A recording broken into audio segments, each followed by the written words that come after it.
Ok, il y a ce phénomène parfois et que je reçois des messages et même parfois même dans des différents groupes où l'on vient, on parle des déjections des animaux.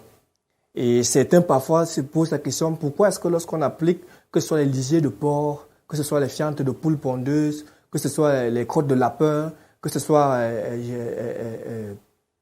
même les bousses de vache, ces différents éléments, du début à la fin, on n'a pas un véritable rendement, comme c'est le cas peut-être des engrais chimiques ou autres. Je vais tout juste prendre un exemple pour illustrer et pour montrer quelles sont parfois les limites de cela. Et même durant notre formation, demain, lorsqu'on sera en train de faire la pratique, je vais vous faire comprendre comment est-ce qu'on peut donc améliorer donc, les digesteurs animaux qui ont un certain nombre d'éléments nutritifs qui vont permettre de pouvoir fertiliser le sol. Or, ce que vous devez comprendre, si par exemple, quand vous allez à l'abattoir, vous allez voir les bourses de vaches qui sont là, et on a juste exposé ça là, et en journée, que ce soit en journée, vous allez vous rendre compte qu'il y a une vapeur qui est en train de s'élever au niveau de ces bourses de vaches. Un producteur va venir récupérer dans ces bouches de vache et aller maintenant mettre dans son champ et il n'attend pas un rendement, même quand il a respecté même le délai qu'il faut que ça fermente et autres, et il n'attend pas le rendement. Qu'est-ce qui se passe?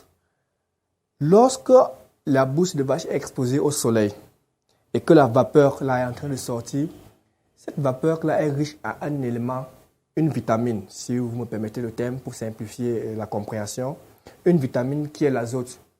Et cet azote, c'est le premier élément, donc, ou la première vitamine dont toute plante au monde a besoin pour sa croissance. Or, lorsqu'il a laissé donc au niveau de l'abattoir et autres, cet azote-là s'est évaporé, ce qui passe que lorsqu'il va appliquer sur sa culture, il y aura donc un problème. La vitamine qu'il aura besoin n'existerait plus. C'est la même chose lorsque je vois des gens qui exposent le porc, les lisiers de porc au soleil et après viennent pas appliquer. Puisque l'azote a disparu, raison pour laquelle le rendement ne suit pas.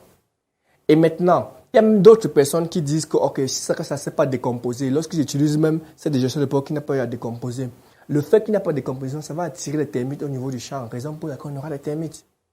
Et maintenant, lorsque ça a décomposé, dans quelles conditions? Et d'autres vont se poser la question, pourquoi est-ce qu'on dit que les poules pondeuses sont les meilleures en termes d'éléments? C'est quoi? C'est que lorsqu'on est en train de conduire une bande de poules, les digestions sont là. Le processus de perte, puisque c'est dans un endroit fermé, il n'y a pas donc évaporation et perte de cela. Et ça peut rester, une bande peut aller jusqu'à un an et plus. Et lorsque c'est comme ça, les déjections, les fientes de poule ont le temps donc de pouvoir accumuler dans ces différentes vitamines. C'est la raison pour laquelle lorsqu'on l'utilise en pépinière et autres, c'est efficace. Mais on ne peut pas juste dépendre des poules pondeuses parce que le nombre d'éléments vitamines qu'il y a là-bas sont faibles. Et demain, lors de la pratique, on va donc voir comment est-ce qu'on va ajouter d'autres éléments là-bas pour augmenter la fertilisation et avoir des bons rendements tout simplement.